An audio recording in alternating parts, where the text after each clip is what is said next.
What's going on, everybody? This is 40B Nasty. I'm going to give you a quick little update of what I'm going to be doing to my tank, and that is changing out my power heads, which are the Jibao SW4s that I have on both sides. Well, the internal box on this one's not working correctly. It doesn't give me a pulse. I know this because I actually switched it over to that one to see if it gave the same results, and it did. So that one's going to go. This one is just weak right now, and I've cleaned it. I used the vinegar bath. I gave it like a 15-minute soak, scrubbed it down, took the caps off, took the head out, the propeller too as well, and I just don't feel like I'm getting good results from it. My corals are showing it. You can see their mouths are wide open. I don't know what that's all about, but I just noticed that my corals have been looking pretty sad the last few days since this issue's happened.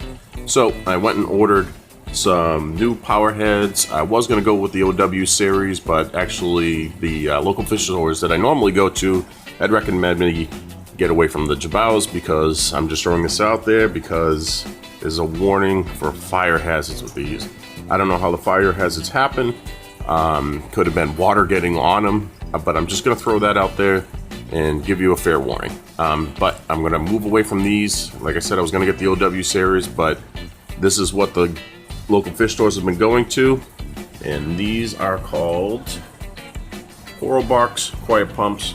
This is the plus version. This is the new version that just came out recently, and the reason why it's called a plus is, if you notice, there's a little spiral effect to this, and what this does is when it's pulsing, it's actually dispersing the pulse wider versus in a straighter line.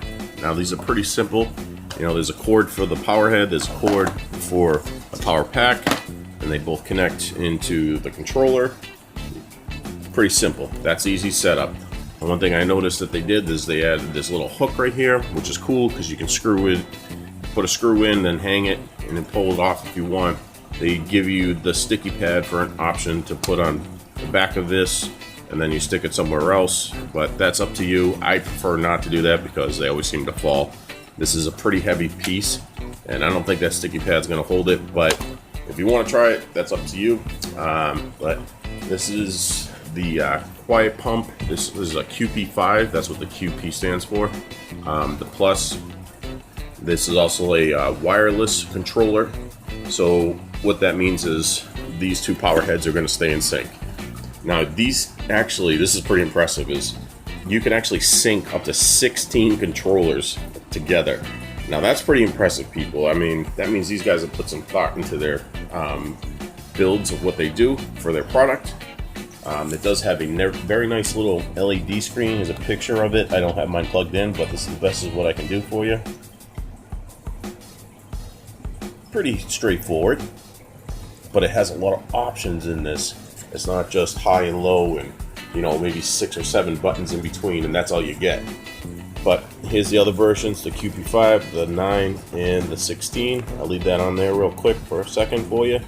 So if you want to check them out for a bigger one, because this is for my 65-gallon tank, you may have a bigger tank.